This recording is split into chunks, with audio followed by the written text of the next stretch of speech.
I quickly realized how incredible the Neighbours fans are and how passionate they are about the show and how supportive they are and lovely. And so I kind of just wanted to give back. I am April Rose Pengilly, and Midnight with Tak and Matty is really, really cool.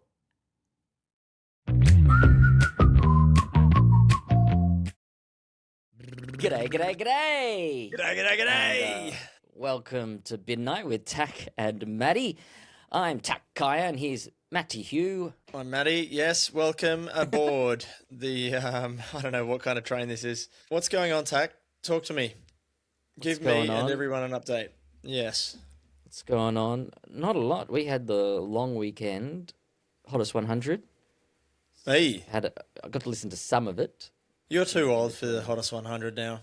For those who are not accustomed with Australian music culture, there's a radio station here called Triple J, and every year they have this Hottest 100 where you vote for the best 100 songs of the year, and it's a huge event. It's to me, it's one of the most, I don't know, I look forward to that day more than any other day of the year. But you're too old now. Now I'm too old.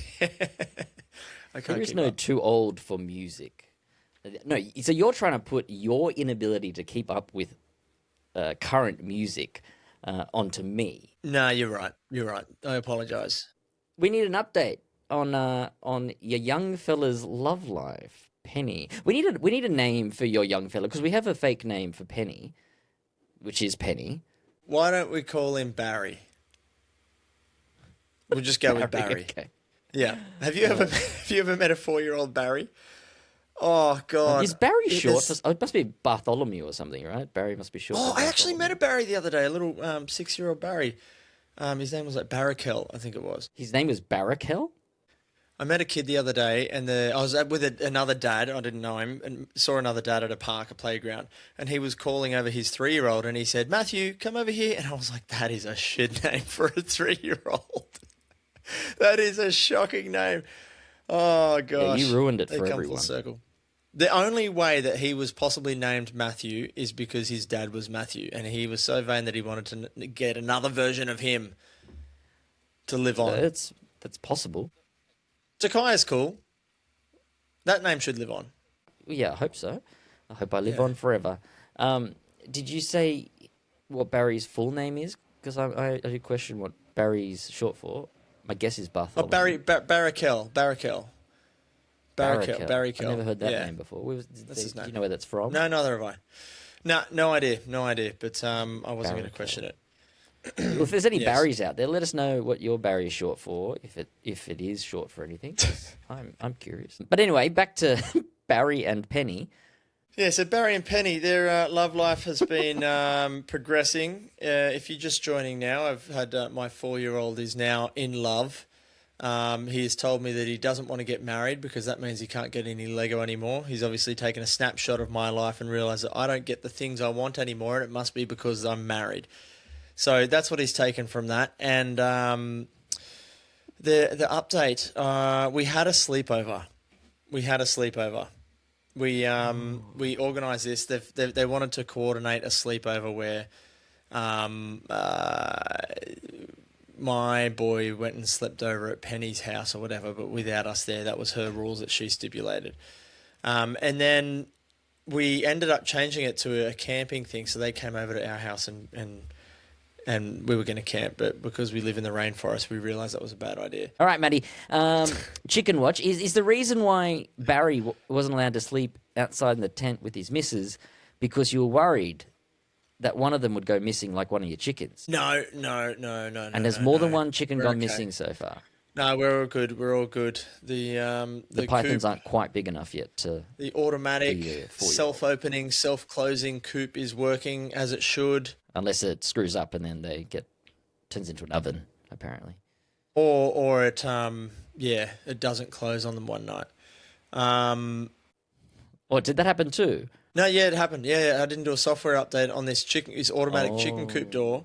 God. And the chickens that night were freaking out about going into their coop, and I think it's because it was open the night before, and maybe a python had gone in to eat them, and they were scared to go back there. After one night, they're fine again, but this fucking These automatic poor chickens coop is more work. The list of things that they've had to deal with in their lives just gets longer and longer. You've had them, imagine a couple being of weeks. any piece of wildlife. Imagine being a possum up here that lives in a tree. These are domesticated animals. They have no baby. idea about this. You know, they're We're chickens. learning very quick. And that possum is living wild. These chickens, you're forcing them pretty into wild. little boxes. And they're either cooking in there, or they're getting nearly eaten by snakes, or they're actually getting... It's so safe that snakes are going in and attacking them, and then they're scared of going into their safe house. I put in quotation marks for anyone who's listening. I mean, you're supposed to be a wildlife advocate, and these chickens are having a torturous life, Matthew Wilson. They're not in a pen. They free roam disaster. the entire property. Yeah, they free roam to get eaten by snakes. I feel like the snake's your pet, not the... You post more videos with the snakes than you do the chickens, so I feel like you take more ownership and pride over the snakes you find in your house than you do the chickens. I got some questions for you, Matty. You surprised me with questions last week, so I figured I'd surprise you this week with questions. Okay. Well, yeah, you say that, and let's see how you go with these ones. What's one childhood memory that shaped who you are today? Oh, come on, hurry up. Bloody hell, you take it so long. This is meant to be quick fire. Come on. Snap, snap, snap. One day I'd go outside and we had this rusty old 42-gallon drum and it had holes in it and rust and everything. And I'd be outside on the lawn in my pajamas trying to... It sounds real hillbilly talking about this. Trying to do like some sort of circus act. Like do a full lap of the driveway. Driveway was about 140 metres. Go all the way up the driveway and back on this rusted old thing. And then another time I was bored, so I got a pair of scissors and cut my name in the grass. And it took me 3 days, or 3 afternoons after school. And just those little shitty little memories, I feel shaped who I am, because now I can see the potential. I don't need extra stimuli to get my dopamine hit. Now I can look at it like... I'll take the kids up to like a paperbark tree and we can sit there for an hour and a half just looking at what's beneath the bark on the paperbark tree rather than shiny, fancy toys. There you go. What do you think is your greatest strength, and how has it shown up in a recent challenge? The longest fuse in the world. That's what I have. I'm sitting in my car at Bunnings and I hear a bang. The guy next to me's opened his car door and it's slammed into my door and left a dent. And I look back and it's like this 9-year-old boy and he looks shocked and he's like, sorry, and just freaked out. He felt so bad about it. And his mum came around and like apologised. And I was like, if my kid does the same to someone one day, I hope they treat me with the same sort of respect. But there's a dent in our car now. Insurance details? I'll let it go. Huh? No. If the mum's there, she should be saying, "Here's I don't care about details." That. No. I'm not going to. She's a mum. She had 3 kids to wrangle, and I'm not going to stress her out. She's fine. What emotion do you find hardest to express, and in what situations does it come up? Like gratitude when people are complimenting me on anything. I find it extremely awkward, and I don't know how to react. The best person in the world who reacts well to compliments is Jackie Woodburn, who played Susan Kennedy. And she just acknowledges it and she pretty much says, yeah, I know, thanks. That's so kind of you. What role do you think relationships play in your happiness, and which one has taught you the most? I feel like every single one of them is extremely important. As long as you acknowledge the person in front of you, and as long as you take like a keen interest on what the other person is saying, whether it's your kids talking about how cool this big bug is, or if it's a stranger on the street talking about something like that. I feel like if you take everything, then those relationships can teach you something.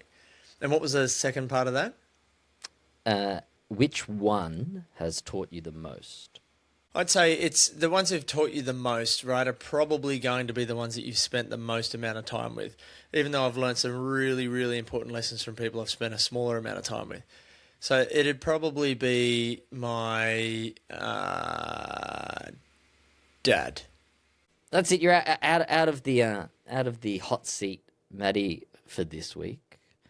If you like us asking these kind of questions of each other, maybe suggest some questions down below in the comments, and maybe we'll be asking those questions of each other. Oh, Tak, I have been working like a dog this week. My skin is just so dry. It's outrageous. What's going on with you? You're in Melbourne. How come your skin's glowing? Well, I've got a secret. It's magic. It's Egyptian magic. You can use it on your face, your body, even as a hair treatment. And where did you get this stuff from, this magic potion? From our pals and sponsors at beautyboat.com.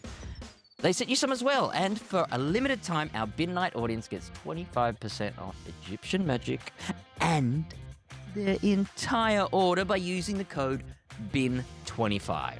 Egyptian magic, huh? Oh. Oh. Wait a second. Did you say I can use this anywhere? Well, yeah, but don't get weird. You can use Egyptian magic as a face moisturizer, an eye cream, scar treatment, hair mask, baby cream, shaving balm, and anything else you might think of. It's got beeswax, honey, bee pollen, royal jelly, propolis. I'm going to stock up. So what do we do? Beautyboat.com. I put everything, add all into cart. Yes, that's going straight into my basket. And the code is BIN25. That's spelled BIN25. You get 25% off your whole order. You guys can browse the website as there are so many incredible products, including the signature discovery boxes. Ooh la la. Thank you, beautyboat.com. Thank you, beautyboat.com. Beautyboat is our official beauty partner here at Bin Night with Tak and Matty. Hey, Tak, is there such a thing as OnlyHands? What?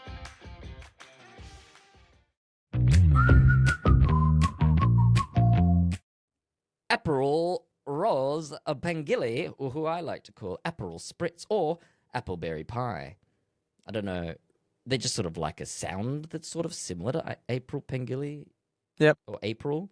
That's why I call it that. Arpy. Yep. ARP. Arpy. April played my, I think she was my little sister. We're going to go with that anyway. She played my little sister. She played Chloe Brennan on Neighbours, and now she's run off to a castle overseas to get married, and you're about to hear all about it. And she's an absolute legend, and you all love her more than you probably like us, and that's why you're here. And you've been like, why have I been listening to all these stupid questions? So here's April Rose Pengilly. Woo! Welcome, April Rose Pengilly, to Bin Night. Hello. Hi, guys. I'm at home in Sydney. Yep. Yes. This is your place? Yes, my humble abode, which I promised to do a tour of, and then I never ended up doing so.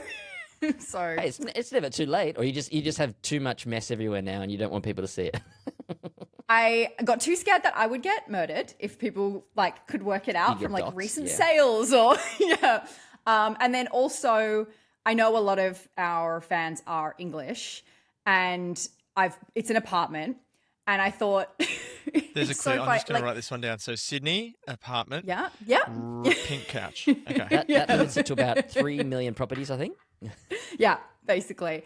And I know a lot of English fans don't understand how insane Sydney real estate is. So I know they think that we all live in mansions, but firstly, we are Australian actors. So we're not Ryan Thomas. Yep. And property here is mental. So I thought they would all be like, why is it just an apartment, you loser? But I'm like, oh, it's a very big achievement, please. 2-bed apartment. It's got a car space. That's a big deal in Sydney. You have a car space? Right? There's one of them for sale. Like a single car space was something like $800,000. Yeah, it's crazy. It's insane. So Adam, my partner, I point that way because he's in the bedroom. He's in the bedroom, is he? Yeah, he'll probably come and say hi in you. a little bit. But when we first started dating, he was living in a 2-bedroom apartment with a flatmate in Bondi, the most famous beach in the world. Really close to a few minutes walk from the beach, and all his friends back home in England, because he's from the Midlands, were like, we all have 3-4 bedroom houses. What do you mean you have a roommate? He's like, you don't understand. I live on the most famous beach in the world. It's very expensive here. So he's living with you now? Yes. Yeah, it is a little bit tight. So we are looking to expand because, it was originally I bought it sort of as an investment and just for me to live in while we worked everything out. So bit of a transitional phase, but we're making it work. You're born and bred Sydney. Yeah, Sydney girl from Crow's Nest, Lower North Shore. Hey. And Takaya lived not far from me as well. No. Yeah. And our parents went as well. One of our each one of us have a parent that went to school together. Yeah, my dad and your mum. Is that right? In the same grade, right? Yeah, but you sent me a photo of them in like year 2 or something. Did I? Like a class photo, yeah. Oh, or maybe your Dad, mum did, he went to his school reunion Stop recently, and he still sees friends from school, and so cute. Yeah. So you stayed in Crow's Nest for most of your life, and then, or you stayed in Sydney and then moved to Melbourne for Neighbours. Is that correct? Yeah, I'd lived overseas. I'd lived in Japan, in Tokyo, and New York and London for like brief stints. Tokyo and New York, and some of London was modelling. And then moved into acting and then came back to Sydney. And then, Melbourne, 4.5 years. When did acting become a focus beyond modelling? Because modelling was first. I started modelling at like 15 or 16. I was still at school, so just did it in school holidays. And then after school, I was going to go to uni, and it was one of those things where I was like, well, we all know modelling can be quite a finite career. So I was like, got to strike while the iron's hot. So I was like, I'll just do that for a while and then I'll go to uni later. And then I just never ended up doing it. And then after a couple of years, I think I was like 21, sort of started moving more into acting. But it was quite tough at the time. Maybe it's an Australian thing, but at that time, at least, everyone was very like, you are one thing and that's it. So I was constantly having to be like, like I'd do an interview and they'd ask me a completely irrelevant question and I would have to be like, well, as an actor, because I'm an actor now, and really just try and like shove it in people's faces.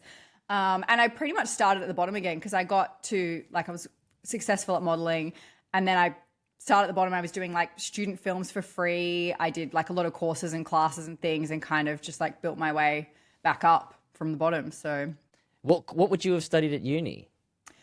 I probably like an arts degree.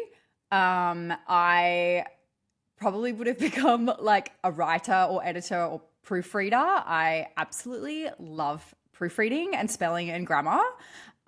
It's my favorite thing. Yeah, I used to proofread my friends' work at school. Like, So what was the first acting thing that you did? I did a feature film called LBF, which was based on a book, which it's got a swear word in it. Am I allowed to do a swear? Yes. It was called Living Between Fucks. Oh, naughty. Oh, so that's why they changed it to LBF for the movie. Which I kind of got through a friend of friends with Gracie Otto, who's now quite a prolific director, but she was acting at the time. And she'd been cast in it and suggested me to the director. And yes, that was my little first role. And I had to dye my hair pink for it. Then it was a pain to get out. It's one of those ones that's like, it'll wash out in a few weeks, and it simply does not. Like, I just had strawberry hair for ages. So, but yeah, it was fun. I was like kind of like a really angry rock and roll, like crazy, like lesbian, basically. I've been cast as a lesbian quite a lot, bisexual in Neighbours. Maddie, were you in April's auditions for Neighbours? Yes. We were? Yeah, great. Basically, they were doing like a random call out. Like, they were like, oh, we just want to see you do this like dummy script for anything upcoming. And I looked back at it, and the scene was actually an Ellie and Mark scene that took place around the pool. So I'm sure fans would be able to find it. I know, because then I ended up, like the scene was me flirting with what ended up being my brother, essentially. Because it was not for any specific role. They were sort of just like, we just want to see where you're at. Because I think I'd auditioned for Neighbours years ago for like maybe once or twice. But yeah, this was just not for anything specific. So I was like, I just kind of got to do what the scene says. And I remember it had the line, time to start stashing the cash instead of splashing the cash. And I was like, oh, this is so cringe. Like, I was like, how do I make this line work? It's so awkward. And that was it. And I just didn't really think much of it. And then it was like a few months later, my agent called me and he's like, they really want you. It's down to you and one other girl. They really want you for the role. So that you need to fly down to Melbourne in a few days. And I was going, what role? Like, no, it was very overwhelming. And then I was like, so they booked the flight and I was due to fly down and come in for a call back and then fly back the same day from Sydney to Melbourne. And it was like the day before the flight. And I was like, is there a character description? Like, what even is this? It was so chaotic. So yeah, I flew down and back the same day and I went in and I think it was, I can't remember who I was with first. I think I was with Tim, who plays Leo. They wanted us to do like some flirty scenes kind of thing. And I remember they had us like doing the scene like this and your camera's there. And I was sort of like, why are we doing like this? They can't see my face at all. This is really pointless. And then later they used to have Deb Lawrence, who plays Susan's sister and Ellie's mum, right? Is that right? Yes. I think she played 2 roles maybe. Yeah, so she was like a drama coach at the time and kind of like introducing new actors who were coming on the show, like teaching them how to file their scripts because it's a very overwhelming process there. And she was like, I remember them showing me your audition and I could tell that when you were doing the scene like that, you were like, what? Like, it wasn't very good because I was going, I know you can't see me. Like, what's the point of this? And then she said when they moved Tim next to the camera and it was like proper, she was like, you just lit up because you knew they could actually see you. And she's like, I told them that's an actress. Like, you need to hire her. She knows what she was doing. And I was like, thank you. But I think they just wanted to see how Tim and I looked next to each other or something. Yeah. So I guess that was kind of like a chemistry read. And then they brought in you, Maddie, and Scotty, my future brothers. It was so memorable for Matt. Yeah. But I remember we did a few scenes and then they would make us go and sit outside in what I now know is like the office end of the Neighbours studio where they put together the schedule and when they're, everyone's organizing things. And we were just like sitting on these couches and it was all so overwhelming. And I was trying to make conversation with you guys. And I remember saying like, oh, how long have you guys been on the show? And you made fun of Scott for having been there so long or like having come back and forth. So I remember that. What else did you say? Was this? Sorry, did you say this is a test during the test day? It was my callback. Yeah. It was your callback day. Right. Yeah. And then, and then I chatted to the producers for a little bit and then I left. And I remember seeing Bonnie waiting outside, Bonnie Anderson, who went on to play B. And I was like, oh my God, that's my competition. And they really wanted to find a role for her. And so they were seeing us both for this, but they liked me more for it because I was more right for it. And then they ended up writing the role of B for Bonnie. That was more right for her. You definitely both got cast as the right role because I think, they know what they're doing. Ellie's sister and you would work with that. Yes. Well, they looked so similar. So yeah. It would have been, the characters would have been so different. Yeah, totally. And then I can't remember how long it was from there. But yeah, I basically started at the very end of your shooting year. It was like December. It was your last week of filming. It was my first week. So it was chaotic and everyone was like checked out and they just had a bunch of like changes from the network. A lot of people were leaving their jobs and it was like quite a crazy time to come in. And then I went home for the Christmas break and then came back at the start of January. So yeah, it was just like a very chaotic way to start. And I was trying to find somewhere to live for when I came back in January. And yeah, it was very scary. So I remember I had a really long conversation with you, Tak, because we were friends before. If people don't know, Takaya and I've been friends for like 10 plus years. So I remember talking to you on the phone and being like, how do you know what your schedule is every day? And like, does it really change that much? And you were just like, yeah, they'll completely change it and give you a totally new scene on the day. And I was freaking out. And it took me at least a year or two to get comfortable with that. April, for everyone out there, has an incredible ability, mostly because you really want to do sitcom stuff. Yeah.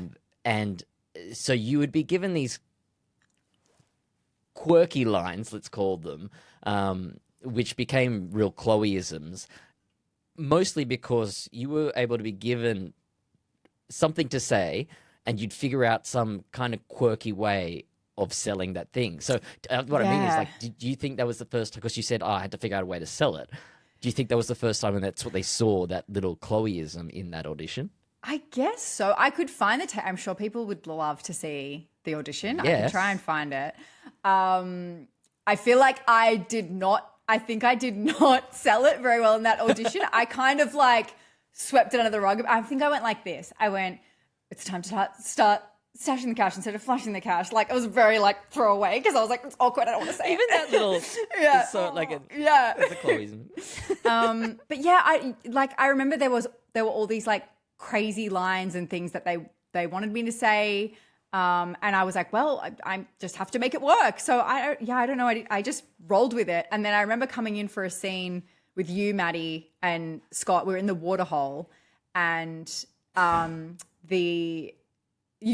I got to set, you were like, oh, the director was worrying about this line, and that you guys had said to the director, don't worry, she'll make it work. Like, and I was like, am I doing that? I remember that. Yeah. And that's one thing Scotty Major used to always say, because sometimes, sometimes the script, and this happens on any project, not just ours, sometimes the script gets written by the writer and then it gets edited and then it goes through a producers and then it goes through maybe distributors or whatever the project is, and everyone has a say in it. And sometimes it gets ripped out so much that the original meaning is just gone. And so all of a sudden you get this script that doesn't flow as like it was supposed to, like the screenwriter originally wrote. And so sometimes you look at a line and you're like, I think I need to change this. But then Scotty Major would say, no. Are you a good actor? If you're a good actor, figure out a way to say it. And that was like, you did that in spades. There's some actors that come in and try to change everything, like Takaya. Everything he didn't like, was like, I'm not saying that. We are changing this, or I'm walking. He's looking angry at me. No, I'm joking about that. But there are some actors who... I'm clearly not angry. For those of you who are listening. I definitely did change stuff. I became... Oh, there was Adam in the background. I feel like I became quite known for my auditions, and... there were certain lines, like, I actually can't help it. It's something wrong with my brain. Like, I would read the lines and it would remind me of a quote from a movie, a film, something. And so I was like, I have to say the line like that, like the quote, like from The Simpsons or Jurassic Park or Will and Grace or whatever. And so then I started cataloging them. I really need to get rid of my highlights on my Instagram, but if you go to my Instagram, there's a few of them called Obscure Refs. And I will show me doing the line, and then I will show the video of the actual thing that I was mimicking.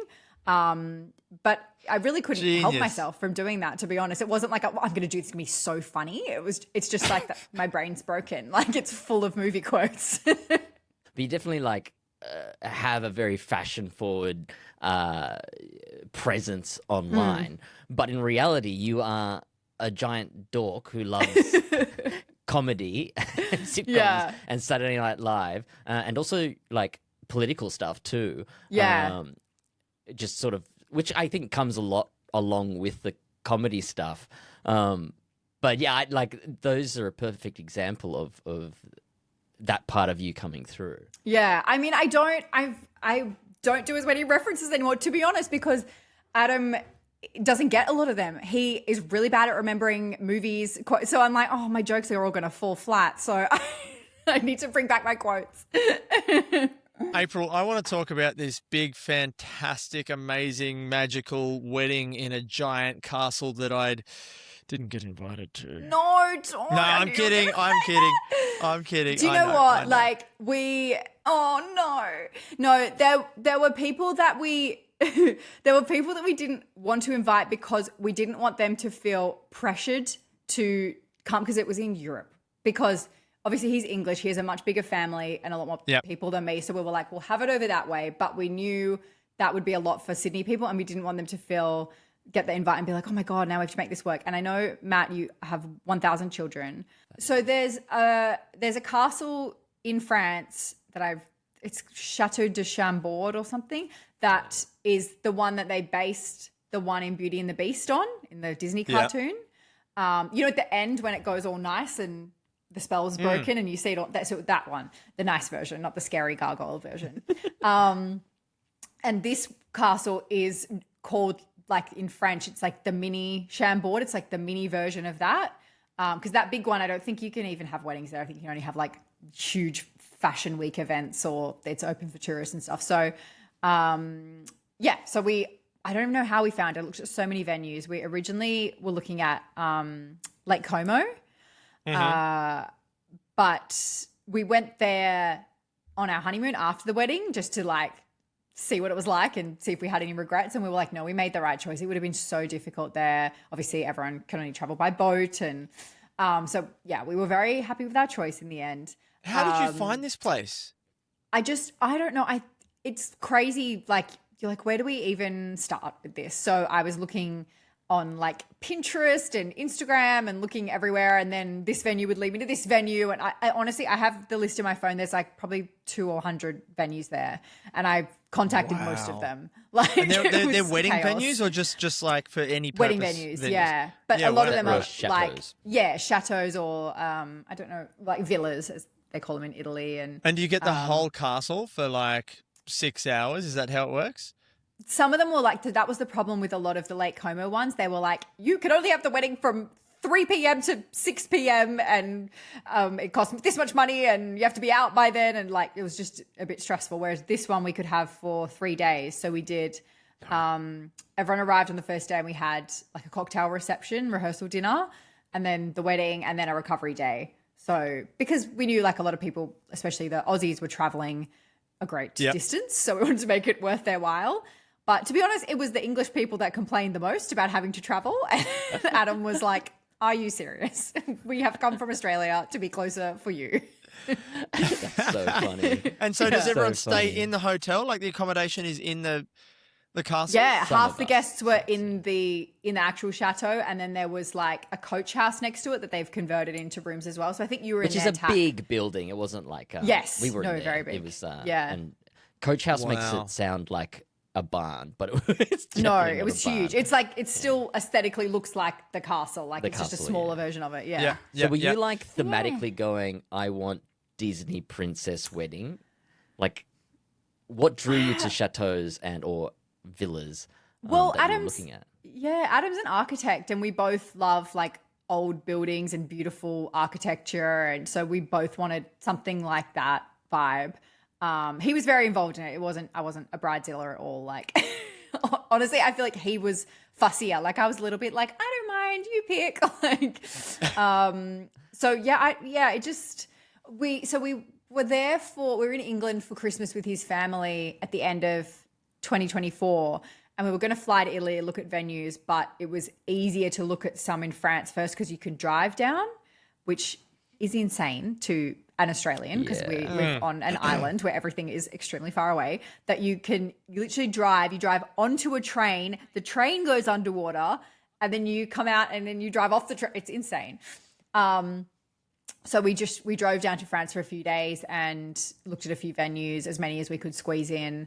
I think we got a bit fatigued, and that was like the last one we looked at, and we were a little bit like, that'll do, but also like, it is the right one.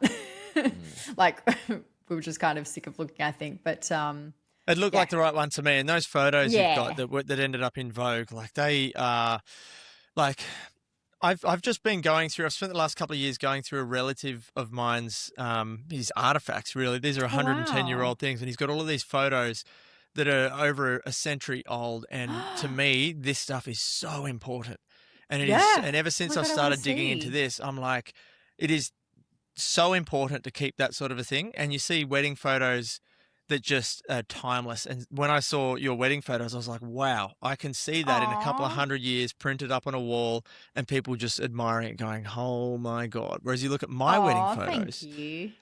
You even have wedding photos? Yeah, P.S. I wasn't invited to your wedding. My mum wasn't invited to my wedding. Yeah. I was invited, but during it. He called me during the wedding after I'd didn't you landed just on a tell plane. people, you were like, hey, who wants to come to the pub on Sunday night? bar. Like, you tricked people and did a surprise wedding, We just said come for a Sunday drink. And then we went to the wine bar where we first met. And we didn't even tell the wine bar because they were going to charge us a big fee. Oh, my God. So we told the celebrant to meet us there at like 2:00 or something. And we booked one table for 6 people. And he got there and he's like, hi, I'm here for the wedding. And they're like, fucking what? Oh, God. And then we got there. What did the venue do? Nothing. They were just like, okay. sure. And they just kept tabs on it. But we ended up bringing a lot of people, and everyone had drinks and food and A stuff. lot of people who weren't us, April. Yeah, apparently. Yes. Well, we called after that. We called our parents to tell them that we got married. So, yeah, get off your high horse there, Tak. But Well, no, we called them. I'm not saying that your parents shouldn't be upset. I think us and your parents can be upset. Yeah. Okay, that's fair. Yep, that's fair. And then we called our parents, and Jess's dad didn't believe it, right? And so then he's like, you did not get married. No, you didn't. And we're like, we did. And he's like, you did not. And he hung up. And then the waiter comes out 10 minutes later, and he goes, I think some paparazzi were just calling. They were asking if there was a wedding there, and they wanted to come around. Don't worry, I told them there was no wedding here. And so Jess's dad calls back up. I just called the venue, and they said there's no wedding there. You're lying to me. Right. I was like, God, they're really on it. Anyway, there was no castle, and I've never really wanted a proper wedding or anything like that. But when I saw your photos, I was just like, wow, the reverence, like this is just gonna stick around forever, and it's beautiful, April. You've done such a good job. Thank and I know you you would have put so much thought into this.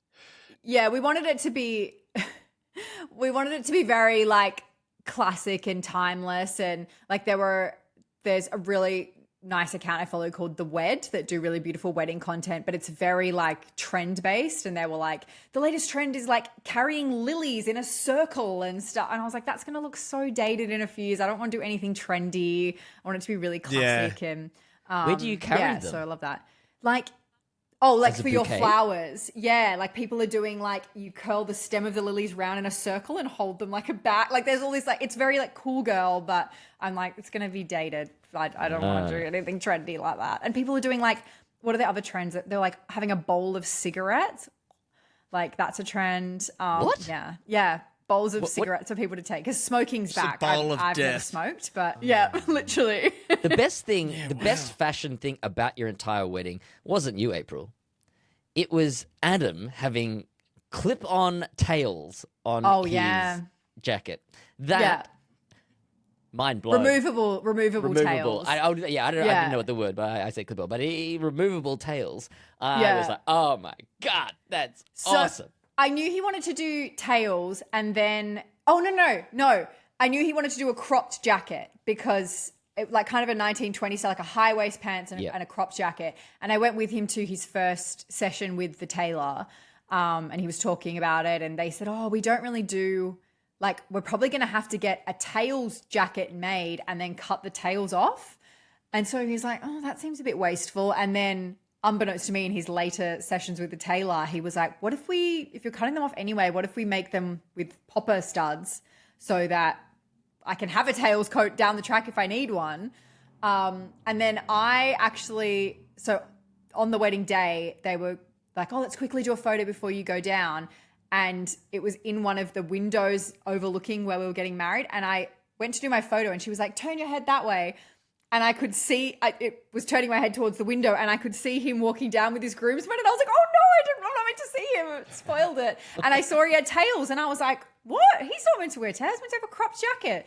And then when I got to the end of the aisle, he had his best men come up and rip the tails off and his cropped jacket. Good. He was so happy. He was really like, April, I'm gonna jump back to actoring. Yeah. There's one thing that I've always admired about you, amongst a huge list, is that your ability to connect with the fans and the viewers and everything. It's such a laborious task to go down, because I can imagine your inbox would be flooded with messages, especially when you do like a post about like references to other shows, what we were talking about before. How did you manage that? Because we were shooting 3 months in advance. And because you're taking footage, and then 3 months later, remembering that at 6:15 p.m. you're going to post this photo from 3 months ago and put this caption up there. Like, how did you do that? I don't know. I do have a very good memory for like generally for like when things happened and when I wore what outfit, and I can, if you ask me for something to find something in my camera roll, I could probably find it quite quickly. Like I'll remember when things happened. So I'm quite organized in that sense. But God, I don't even know. I mean, I lived alone a lot of the time I was there, so I had the time. Nothing else to do. No, but literally, like especially when I first moved down there, like I'm an only child. I love being alone, but I was really lonely when I first moved down because I was moving to a completely new city where I kind of only knew you guys. I knew a couple of people who lived there, but not that well. And even then, we had no time like to do anything. Like the schedule was crazy. And also like I said, quite a long way from where you were too. Yeah, so. You were quite far away. And then everyone, like I said, when I started, there'd just been a lot of cutbacks and a lot of people were leaving. So basically the first year I had on Neighbours, they didn't bring in any new cast members, which was quite rare, like hardly anyone, only like guest cast members, no one really permanent. So I got absolutely smashed that first, I don't mean drunk, I mean like schedule wise, I had so many, I was just drunk the whole first year. No. I had really prominent, like heavy storylines the whole first year, which normally they bring in a character and they have a lot of heavy storylines for maybe a few months. And I didn't really know any different, but everyone was coming up to me and they were like, God, you're always here. You're always here when I arrive. You're always here when I leave. You're just here all day. And I was like, is that not normal? Like, I'm very stressed. And you had a dialogue heavy character. Like Chloe talked a lot. Yeah. And like when they brought in Tim Robards, who played Pierce, his whole thing was his character was very stoic and didn't talk much. So our scenes were basically a monologue from me being like, so yeah, it was a lot, that first year. So all I had going on was work. And then I had weekends to like catch up on laundry and meal prep, but I would get really lonely on weekends because I was like, I have no friends here. But so I just kind of poured that energy into like the fans, and like, I quickly realized how incredible the Neighbours fans are and how passionate they are about the show and how supportive they are and lovely. And so I kind of just wanted to give back. What was it like coming back for the second time round for you? So I was there until the end in 2022. And then the show obviously got picked up again and came back. And I think it had been filming for maybe 3 or 4 months when I came back to do like 6 weeks. And you guys came back at the same time. It was like June, July. And yeah, it was weird. Like it wasn't that different, but like we were treated differently because there's the core cast and then there's like guest cast, and there is a bit of division there. And like I remember Jodie and we kept not receiving our scripts or schedules because they're like, oh, you're just guest cast, like we'll send it to you later. And we were like, no, include us, like we were here for a long time. But it's like just a different system. There was a different, I mean, there was such a different crew and that kind of thing, but it was strange because that had been our home and our home turf for so long, and then to come back feeling like it took like a while to go, oh no, this is like, it felt like we were in somebody else's house weirdly. Which it was really strange. Literally for me, because my house on Neighbours was is now owned by Jane. Yeah. So it had been completely redecorated, and I was like, no, my house. It did look very nice though. And you had to work with the Pierce duo. So for those of you who don't know, we had Tim Robards was playing the character of Pierce, which was Chloe's partner, and then his wife Anna was pregnant. COVID lockdowns were happening, and it was just too risky. She lived in another state. It was too risky to stay in one state and potentially miss the birth of your first child. So you had to make the really tough decision to say, I've got to tap out. And Fremantle was great and respected that. And stepped in was Don. Don Haney.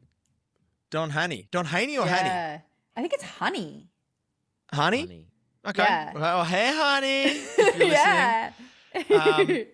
And they were obviously they're very, very different people, both playing Pierce. But it was how was that, just trying to treat these different people the same way, or did you just not do that? Did you try and create a different relationship because it was a different person? Yeah, it was really hard to navigate. So yes, Australia had very intense lockdowns and borders were being closed and opened, and so he was too scared that would close and he wouldn't be able to fly home, and he only had a few weeks left. I think it was like 3 or 4 weeks maybe. So they brought in Don Honey, and I think he had a lot of honey. Hey, honey. We'll get him on. For that. I think he and Tim had quite a few conversations where Tim was like trying to talk through the character, and then Don was sort of like, I think I'm just gonna need to make it my own. It's gonna be too weird to like try and do an impression of him, or so yeah, he came in, and Don Honey, I think like a lot of the British fans may not know. I'm sorry. He's like a big deal in Australia. I'd seen him on Offspring, and so I was like, oh my God, I get to work with Don. He's done heaps. Yeah. He had such a presence on set. Like he's such a great actor, isn't he? Yeah. But I loved so there were a lot of actors like him and many others who were so successful and like internationally successful, and they would just come in so humble. But yeah, he just came in with such a great attitude, and but yeah, his energy as Pierce was like a bit more like low and kind of naturalistic, and all of us in our scenes with him would start kind of being like, well, Pierce, like you start coming down to that level. So I had to I had to try and like remember how I used to act with other Pierce, but then still be reacting to Don's performance in the moment, so it didn't seem totally disjointed. So yeah, I was kind of trying to split the difference. But yeah, it was very odd. And what was really annoying was the storyline was that Pierce had been cheating on Chloe, my character, with Dippy. Oh, so that's right. Tim Robards filmed all the cheating, and then he left, and then the confrontation happened with Don. So it felt very unfulfilling for me to have to like yell at this guy who'd done nothing wrong, and I didn't get to yell at Tim Robards. Yeah. Now, you had a connection to Neighbours long before you were on Neighbours, because for those who don't know, April's dad is Kirk Pengilly, who is part of INXS, and yes, that INXS. Played a song at a wedding. It was really, really freaking cool. But obviously Kylie had dated Michael, right? And so I can remind me of the story, but I can't remember if you told me like she babysat you or you hung out with her or. Mum brought me on tour with the band, and like a few of the other band members had kids as well and would travel with them and stuff. They had a private jet with INXS on the side, and like it would have been so sick. Cool. And I don't remember any of it because I was like 2 years old, so it's very annoying. So like 2 or 3. So yeah, I remember like Mum's got the best memory. She could tell me more, but I know she used to go like shopping with Kylie and bring me along. Like they went to Chanel and they bought matching Chanel suits, and in France, in Paris. And I just remember they had to tell me Kylie's nickname was Mavis Minnie. So we had like a code name for her, because otherwise I would like run down to the hotel lobby or a restaurant or whatever and be like, Kylie! And everyone would turn because she was huge at the time and there's not that many people called Kylie. So I called her Mavis Minnie. So everyone ran in and went, Mavis! No one would really turn. Yeah. You've just outed her. That's her name she uses for well, I'm hotels sure to it's this not day. anymore. So what's your goal, April? I find it really hard in this industry to set goals because so much is out of our control. And that's why I post all like my fashion stuff and the other stuff I do on Insta, because that's something I can control and I'm interested in and can post every day. But in terms of like you go, I want to be in a Marvel movie. There's really not a lot you can do apart from like making sure you're fit and buff and like just, you can't be like, hey, Mr. Marvel, please cast me. Like that just has to come around. And so like when I got Neighbours, I was actually a few weeks away from moving to LA. I had my US visa. That was my plan and my goal. And then that came up. And so to be honest, I was a bit like, this is taking me away from what I really want to do. Like Neighbours is amazing. And obviously I was so like honored and grateful, but it was hard because that was my goal. So then that's why I find it hard to have goals, because something else amazing will come up. Takaya, I still haven't watched, I watched your death episode of Neighbours, but then I haven't watched anything else after that. I know there was there a big epic funeral, which I did State funeral ask for if David. I could be part of it, but they were like, no, it wouldn't make sense. So I did genuinely ask if I could come back to film and be part of your farewell. Well, I appreciate that. I wasn't there. I didn't even attend my own funeral. True. We thought you were there. No, I've said this before in the pod, but yeah, I haven't watched past, outside of the final 2 episodes, I haven't watched past my funeral. Yeah. For not any particular reason other than I think I have some emotional block. I was Yeah. like, oh, no. Yeah. I honestly, I haven't watched, I think I only watched my few weeks when I came back. I haven't even watched the most recent finale yet. I know, we were out that night, we came back and then we're like, oh, it's too stressful to watch, like when we got home. And then I just haven't watched it. And then I spoke to, it's like too much to deal with. But we had It does dinner come with a lot of baggage, doesn't it? Yeah. It's not just the final episode for us. Like it was our home for so long. So it's even more confronting than for the Neighbours hardcore fans, I feel, in a lot of ways. Yes.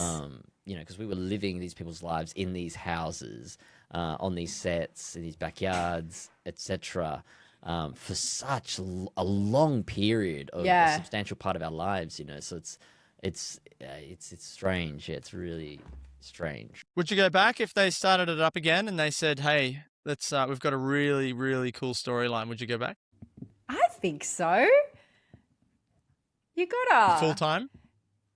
For how long? Is it in Melbourne? Can they film in Sydney?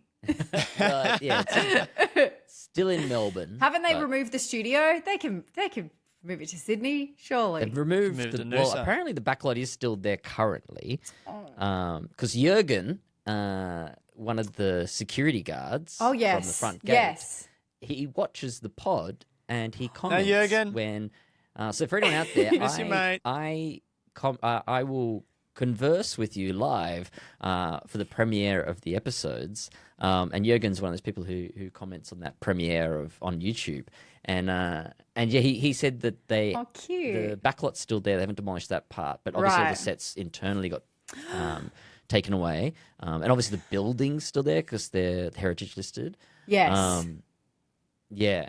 Do you think? Although actually, Tom just sent us a question about Chloe's illness. Huntington's was just successfully treated for the first time, I think, in the UK. Stop. So there's a oh my God, I have to look that up. cure for Huntington's now. That's incredible. So Chloe, that's a return arc. Yes. Successful treatment of Huntington's. Maybe she was like patient 0, well, not patient, like the one that the first one that got cured. Yeah. Oh, how interesting. Oh, I'll look into that. Yeah, I had dinner with Adam and I had dinner with Jen and Alan Fletcher, who plays Dr. Carl. They came up for New Year's, so we went to a New Year's party with them, and then we also went out to dinner. And I was like, I haven't watched the finale yet. And they said, oh, it was kind of ambiguous, so there potentially is opportunity for a spin-off or something. So never say never, Neighbours fans. Sign a little petition. Maybe it could be a prequel, so you can still be in it. Yeah, exactly. Yeah. Although we'll have to look younger. Oh yeah. I'll just cut my hair off. Is Adam there? He is. Adam? Yes. Takaya wants to talk to you. There you go. Good day, my lords. How are we doing? Adam, as an architect, really loves like real tree houses, not a cubby house in a tree, like a house like in Swiss a tree. Family Robinson. Like. Is that still on the books? Yeah. I'm not sure if April's touched on any of that. Probably not. Mm-hmm. But yeah, I'm still in the process of. I'm just going through a planning application in the UK at the minute for a piece of land. So, which isn't looking promising, to be honest. It's tough. It's really tough in the UK because it's all really protected. And then I think they kind of don't understand what he wants to build. Like they sort of go, you want to build a house on this land? No, we don't want that. And he was like, no, it's like a very eco-friendly, minimal environmental impact. Like, it's good that they protect the land, but yeah, it's tough. The trouble you find is a lot of the woodland in the UK is classed as ancient. So it's really protected. And if it isn't classed as ancient, they'll just tear it down and build houses. So I kind of have to fit in the niche somewhere where you can't build residential on it, but also it's you know, the If next anyone's step got structure. land for sale, let us know.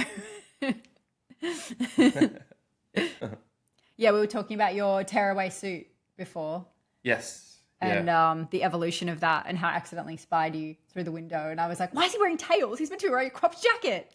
He was. It was a Trickery. trick. And I said, Adam, Magic. that it was the peak of fashion at the wedding to insult April. Oh my I missed goodness. it. Yeah.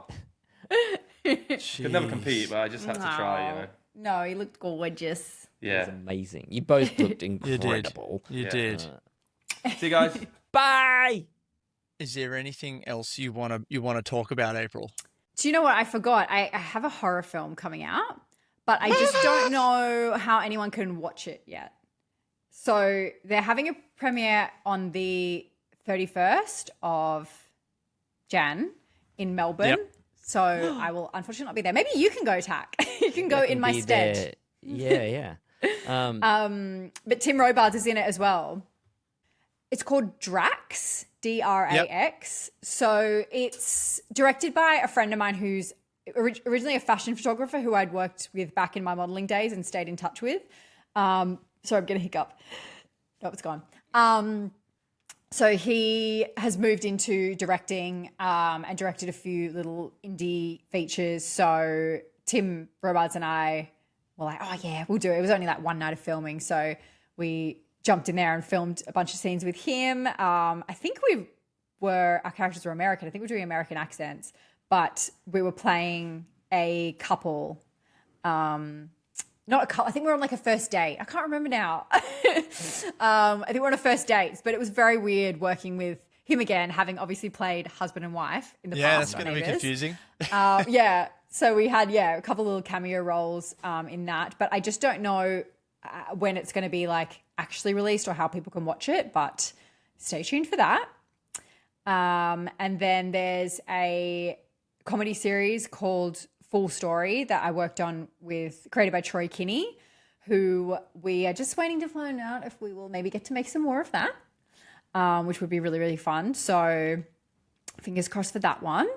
Which also had Rebecca and Yes, Colt Man. I suggested yeah. them for it, and Beck's son, who was also a Neighbours, Kai. Because I'm good friends with Troy, and he was like, "Oh, we need a little boy for this," and I was like, "What about Kai?" And then he said, "Oh, we need a nurse," and I was like, "What about Beck?" So good. Yeah. So yeah, we got all the Neighbours crew back in for that one. You were talking about Don Honey, but we also had a new Nicolette. God, Sorry, couldn't help I myself. fall for it every time. We had a new Nicolette as well. So she started when I was back. And then obviously you worked with her extensively, both of you. Johnson. Yeah. Yeah. So did you find that weird working with like Good point. having the No, same I thing? think I think a similar thing is they both portrayed the character very differently. Yeah. And so there was a bit of adjusting. It was like, hold on a second, because we had such a wild time with Charlotte Chimes's version of Nicolette, right? Because the baby and like all of these crazy storylines. If you haven't seen it, you've got a lot of catching up to do. But we had a lot of 40 history years there. or so. Yeah, and then we had to sort of instill that into the new Nicolette, and I was like, I was so impressed with Hannah Monson's portrayal, because it was such a tough thing. Like, this is someone who's so unpredictable. How do you and a tough job. Like, Charlotte did a brilliant job. Like, how can you replicate that? You can't. So you have to make another version. So that was we just sort of had to sort of follow her lead, I guess. We still maintained our own little thing. I guess we had that. If we were on our own like you were, it would have been a different story. Yeah.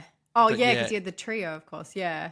Yeah, I had a few Yeah. scenes with her when I came back, but yeah, crazy. Fun fact that the Neighbours fans don't know, right before our wedding, we were in London for a few days, and we went to Hatton Garden in London, which is where all the diamond jewelers are. So it's where my engagement ring came from, and we were getting my engagement ring cleaned so it would look nice for the wedding. We left, walked outside the building, and who did I bump into but Charlotte Chimes, original Nicolette. No. She's moved to London, and she was literally working on that street. And I didn't No even way. realize, and so we, had a chat, and we should have got a picture in hindsight, definitely, for the fans.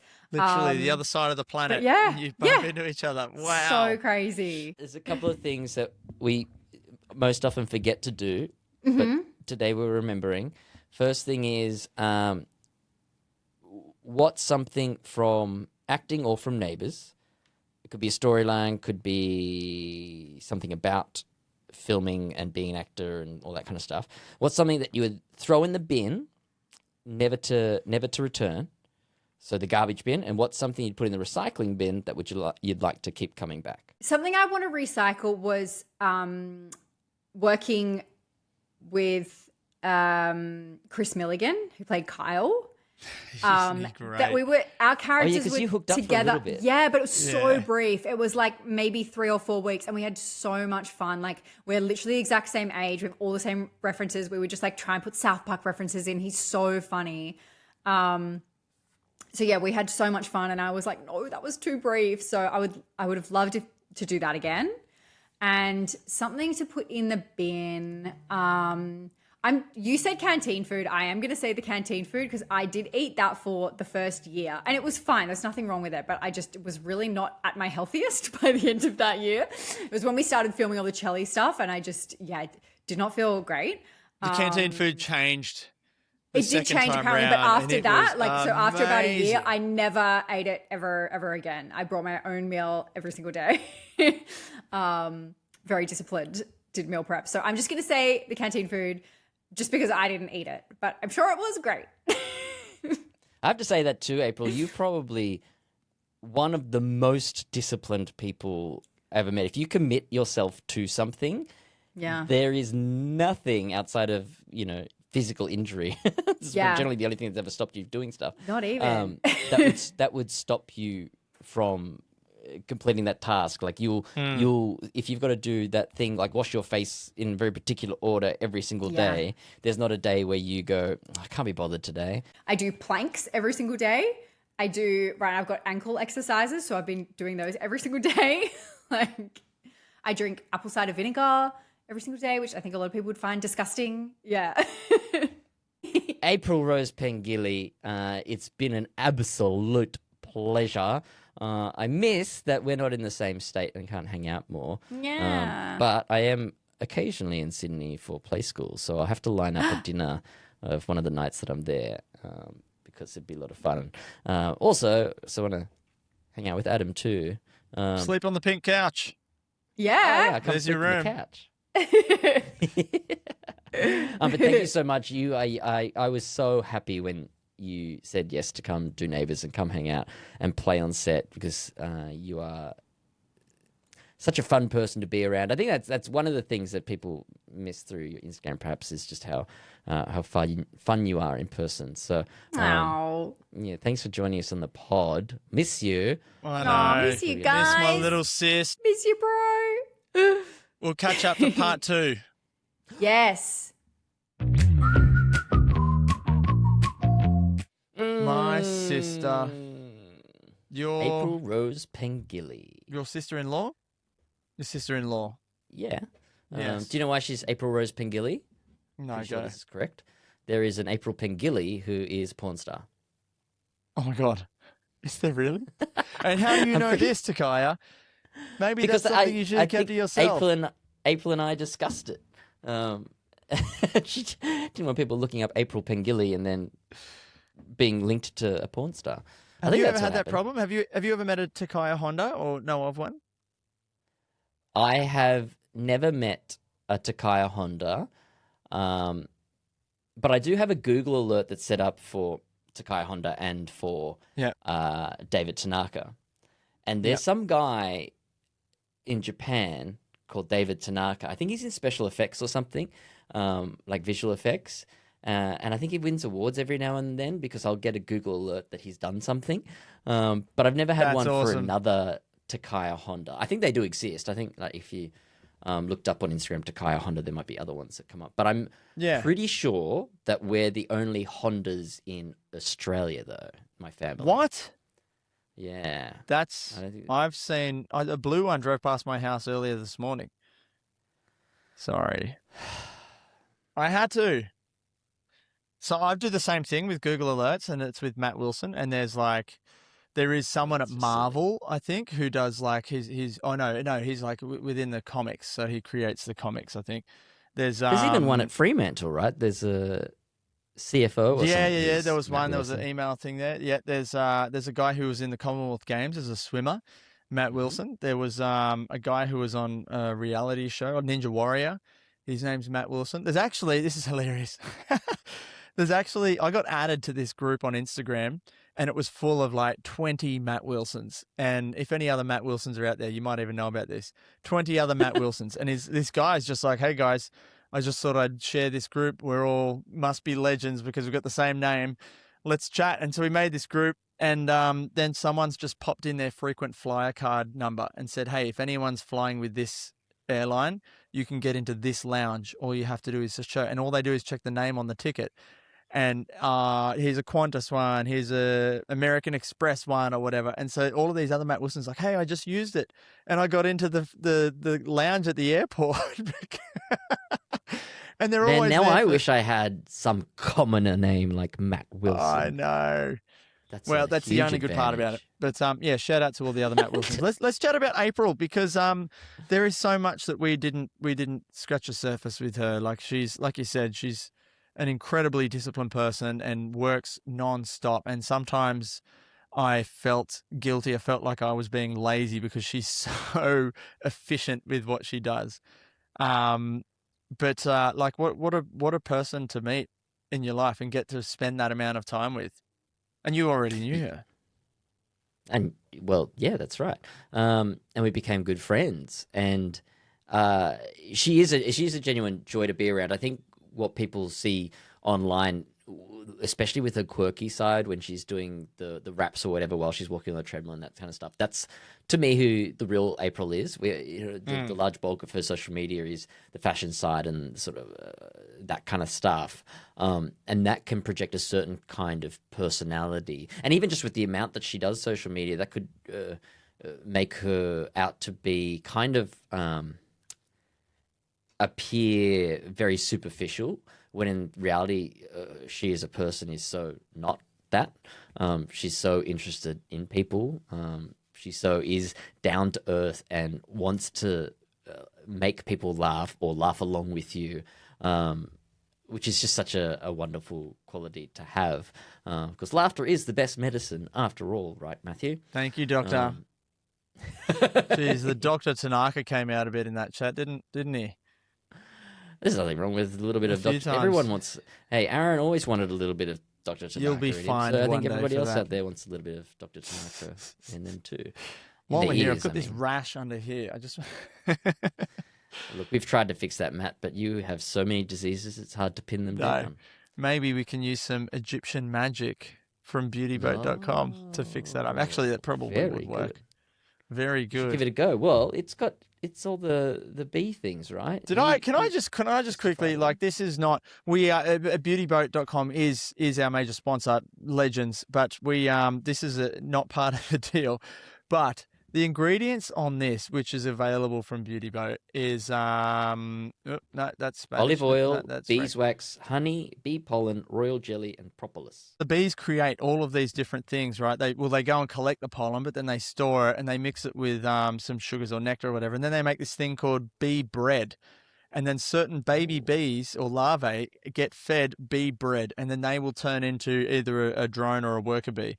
Right, and then you have, depending on the size of the actual comb, but then you've got royal jelly. Royal jelly is how you make a queen bee. Am I boring you for not looking? No, I'm putting it on my sauce and stuff. I'm curious to see. Oh, there you go. Your live application. So the royal jelly, if the bees decide if they need a new queen, they will tilt that cell to, instead of going outwards, like horizontal, they'll tilt it vertical. And then all the other worker bees know that if it's vertical, that cell, that larvae, which is the same egg as all the others, gets fed royal jelly. And this stuff turns bees into a queen. It is insane that's how it works. And then they can lay up to 2,000 eggs a day. And this, I don't know, they've got royal jelly in this. How do they get good stuff. How do you get that? I know. And propolis is actually got some extremely strong, like antibacterial, antimicrobial. So which part's the propolis? Propolis is what they do to seal up the hive, right? So when it's winter, it's really cold. You can't have drafts of air coming in, and a lot of threats like pests and everything. So they go around like the corners of the hive. No, not with the wax. It's a lot harder and it's darker, and they basically use it to make the hive airtight. And they use it to stick on like the honeycomb and stuff like that as well. But they use it all around the corners. But it's actually look this up. But it's got like antibacterial properties to it, and it's really, really good for you.